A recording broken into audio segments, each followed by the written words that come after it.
Life time high में market में कुछ लोग मार्केट का यूफोरिया और बाबल को लेके थोड़ा आशंका जता रहा है, डर रहा है या डरा रहा है।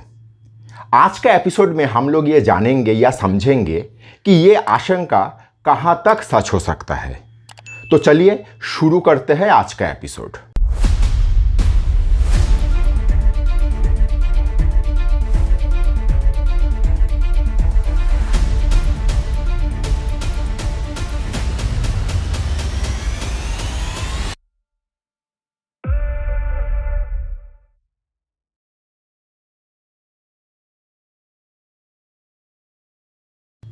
देखिए, तेजी का मार्केट में माहौल ऐसा होता है कि मार्केट में यूफोरिया या बाबल क्रिएट हो, लेकिन आज का हालत इसका कितना इसके प्रति अनुकूल है, इसको समझने के लिए हम लोग इस कारण को मुख्यतः दो हिस्सों में बांटेंगे।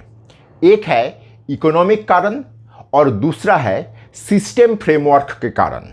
तो पहले शुरू करते हैं इकोनॉमिक कारण का व्याख्या। देखिए, इकोनॉमिक बिंदु पे चर्चा आगे बढ़ाऊं उससे पहले ये कह देना चाहता हूं, आज तक अभी तक आप लोग इकोनॉमिक फ्रंट में बहुत सारा इंफॉर्मेशन अपने दिमाग पे घुसा चुके हो। देखिए, ये बात सही है, सब जानते हैं कि जीएसटी का कलेक्शन हर महीने नया नया रिकॉर्ड क्रिएट कर रहा है। इनकम टैक्स का कलेक्शन भी नया ग्रोथ दिखा रहा है। अब गवर्नमेंट ने इकोनॉमिक पॉलिसी में जो जो स्टेप लिए हैं, ये सारा चीज कमोबेश हम सब जानते हैं। लेकिन विषय को अगर मैं इसको और थोड़ा पीछे से व्याख्या करने का कोशिश करूं तो हम लोगों को 2014 और 2017-18 का तेजी को थोड़ा व्याख्या करना चाहिए। देखिए, 2014 में मोदी जी पीएम बना, बीजेपी को मेजोरिटी मिला, तो इस माहौल में मार्केट में एक बहुत बढ़िया तेजी हुआ था। तेजी का बुनियाद क्या था? होप। ये होप था कि जो माहौल पिछले 10 साल में हम लोगों को झेलना पड़ा था, मतलब 14 से पहले 10 साल में, उस माहौल से हम लोगों को शायद निजात मिलेगा। लेकिन मोदी जी आने से इकोनॉमिक फ्रंट में सारा हालत तो बेहतर नहीं हो सकता, लेकिन हाँ, होप आ सकता है। लेकिन इसके चलते मार्केट में जो उछाल हुआ था, वो उछाल में मार्केट को एक जगह पे जाके रुकना था। इसका बुनियादी कारण क्या था? देखिए, मार्केट बढ़ रहा है लेकिन कंपनी का परफॉर्मेंस नहीं बढ़ रहा है। कंपनी का परफॉर्मेंस मतलब कंपनी का अर्निंग, जिसके आधार पे हम लोग मार्केट को व्याख्या करते हैं। तो इस तरह का एक सिचुएशन में मार्केट का अगर कंपनी का अर्निंग के अगेंस्ट में बढ़ता है तो एक जगह पे मार्केट रुक जाता है, जिस हालत में मार्केट को हम लोग ओवरबॉट सिचुएशन कहते हैं। मार्केट रुका क्योंकि बिना अर्निंग के कंपनी मार्केट में अपना प्राइस बरकरार नहीं रख सकता है, और यही हुआ। कुछ एक्सेप्शन आप लोगों को सामने उदाहरण के तौर पे मिल सकता है, जैसे एफएमसीजी स्टॉक, इसका ये हमेशा महंगा रहता है, लेकिन बिना बुनियादी कारण से कभी भी कोई शेयर बहुत अधिक समय तक महंगा नहीं रह सकता। एज ए रिजल्ट हम लोग गिर गए। अब आते हैं 2017-18 का तेजी को व्याख्या करने। 2017-18 का जब तेजी को हम लोग देखेंगे, तब तक मोदी जी का 3 साल इस देश को शासन करते हुए हो चुका था। डिमोनेटाइजेशन हो चुका था, जीएसटी का इंप्लीमेंटेशन हो चुका था। ये दोनों चीज के चलते मार्केट बहुत ही ओवरसोल्ड टेरिटरी में था। जैसे 2014 के बाद मार्केट ओवरबॉट टेरिटरी में पहुंच चुका था, यहां पे उल्टा हुआ, मार्केट ओवरसोल्ड टेरिटरी में था और यहां से रिबाउंड मार्केट मांग रहा था। एज ए रिजल्ट मार्केट में तेजी आया, लेकिन तब भी कंपनी का अर्निंग में वो ताकत नहीं था। हालांकि कुछ strong economic decision, policy decision लिया जा चुका था, लेकिन फिर भी उसका रिजल्ट तब तक आ नहीं रहा था। आप लोगों को याद होगा, उसी वक्त में निर्मला सीतारमण जी का वो विवादित बयान आया था कि ओला और उबेर के चलते लोग गाड़ी कम खरीद रहे हैं, इसीलिए गाड़ी कंपनी का सेल में इफेक्ट कर रहा है, गाड़ी कंपनी का सेल बढ़ नहीं रहा है। तो ये सारा चीज के चलते मार्केट बहुत अधिक समय तक ऊपर नहीं बरकरार रह पाया। एज ए रिजल्ट 2018 का जनवरी में मार्केट में पतन आया। मतलब दोनों ही जगह पे हम लोग क्या देख पा रहे थे, 2014 या 2017-18 का तेजी में इकोनॉमिक फ्रंट और मार्केट दोनों डाइवर्ज रिएक्ट कर रहा है। मतलब मार्केट तो बढ़ रहा है लेकिन उस चीज का पूरा पूरा पिक्चर इकोनॉमी में नहीं दिखाई दे रहा है, या इकोनॉमी का एगेंस्ट में जाके मार्केट रिएक्ट कर रहा है। लेकिन इस बार का हालत कुछ अलग है। इस बार अगर आप लोग देखेंगे गौर से तो मार्केट जो बढ़ रहा है उसके एगेंस्ट में कंपनी का अर्निंग, इकोनॉमिक का परफॉर्मेंस, ये सारा चीज बहुत बहुत बहुत बेहतर स्थिति में है। इसके साथ और दो चार बिंदु इसमें ऐड होना चाहिए। इस चीज को हम लोग मूवी में जो चरित्राभिनेता रहता है ना, अमरीश पुरी, अनुपम खेर, पंकज त्रिपाठी जैसा, इसके साथ हम लोगों को दो चार पांच बाहरी रीजन भी हम लोगों को मिला है जो हम लोगों को इस तेजी को तैयार करने में मदद कर रहा है। ये बाहरी रीजन क्या है? नमस्कार, मैं विपुल और अर्थशास्त्र में आप सबका स्वागत है। अगर आप लोगों को टेक्निकल का एनालिसिस, सॉफ्टवेयर, डेटा संबंधित किसी भी जानकारी का आवश्यकता है तो आप स्क्रीन में दिए हुए इस नंबर पे हम लोगों के साथ संपर्क कर सकते हो। हम लोगों का 20 साल का अनुभवों का फायदा उठाइए। ये बाहरी रीजन ये है चाइना +1 पॉलिसी, क्योंकि कोविड के चलते आज के तारीख में दुनिया का ज़्यादातर देश चाइना को भरोसा नहीं कर रहा है। चाइना में स्लो डाउन, यूक्रेन रशिया का जंग और खास करके यूरोप और यूएस में इन्फ्लेशन के साथ जो उन लोगों का अंदरूनी लड़ाई चल रहा है, ये सारा चीज़ मिल मिला के भारत का इकोनॉमी को और बेहतर स्थिति में पहुंचाने का काम कर रहा है और उसके चलते मार्केट में उसका इफेक्ट आ रहा है। आप लोग कहोगे विपुल दा, आज जुलाई में खड़ा होकर आप ये सारा चीज़ कह रहे हो, लेकिन याद करिए फरवरी मार्च में जब माहौल बहुत ख़राब था, हम लोग बहुत गिर रहे थे, तब ये बात कहाँ था? आप लोगों को याद होगा तब भी मैं यही कह रहा था कि मैं मार्केट में बियरिश नहीं हूँ। हालांकि मुझे जानने वाला ये जानता है कि मैं ट्रेडिंग में हमेशा मंदी का सौदा करता हूँ, लेकिन फिर भी मैं उस वक्त आप लोगों को जोर दे के कह रहा था, आप लोगों को हाथ जोड़ के विनती कर रहा था कि प्लीज़ सौदा मत काटिए, होल्डिंग रखिए, हो सके तो होल्डिंग बढ़ाइए।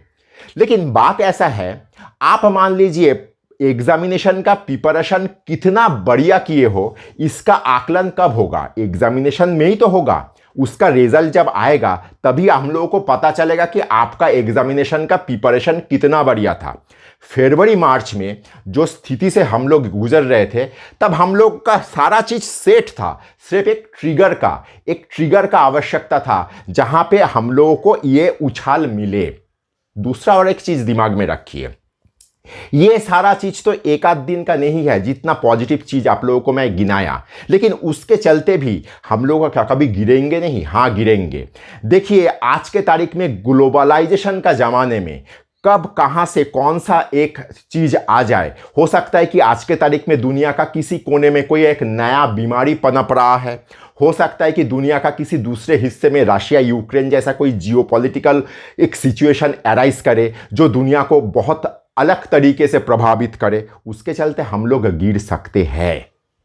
अगर वीडियो आप यहाँ तक देख चुके हो तो कृपया लाइक और सब्सक्राइब करिए और दोस्तों के साथ शेयर करिए, क्योंकि खुशियाँ और ज्ञान बांटने से बढ़ता है।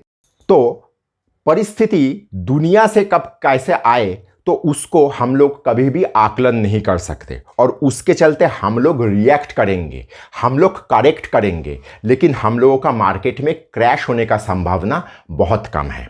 इस क्रैश होने का संभावना कम होने का और एक कारण है जो मैंने शुरुआत में कहा था ना, एक है इकोनॉमिक कारण और दूसरा है सिस्टम फ्रेमवर्क।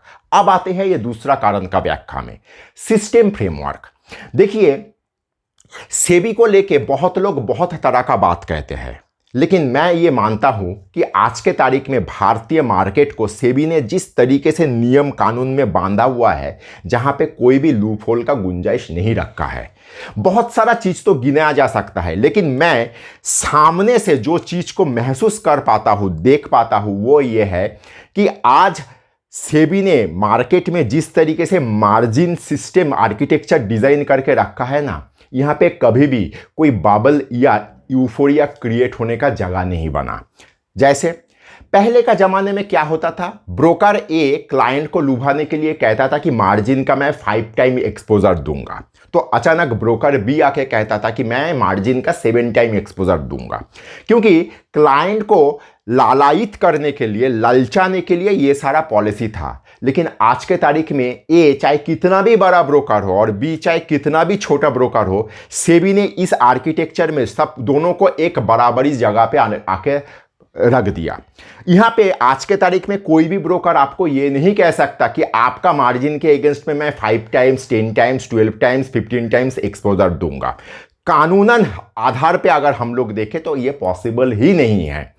लेकिन यहाँ पे सिर्फ इतने में ही सेबी ने रुका नहीं, दिन में 3 बार एक्सचेंज को ब्रोकर का रिपोर्ट भेजना पड़ता है। मार्जिन में 25% सिक्योरिटी के तौर पे और 75% कैश लिक्विड करेंसी के तौर पे मार्जिन देना पड़ता है। इतना सारा चीज में, इतना बंधा हुआ सिचुएशन में कहीं पे भी कोई भी व्यक्ति, चाहे छोटे से छोटा हो या बड़े से बड़ा हो, ओवर ट्रेंड, मतलब 4 रोटी खाने का ताकत है लेकिन वो 6 रोटी खा के बैठा हुआ है, 7 रोटी खा के बैठा हुआ है, उसको मतलब फूड पॉइजनिंग होने का कहीं पे कोई संभावना ही नहीं छोड़ा गया।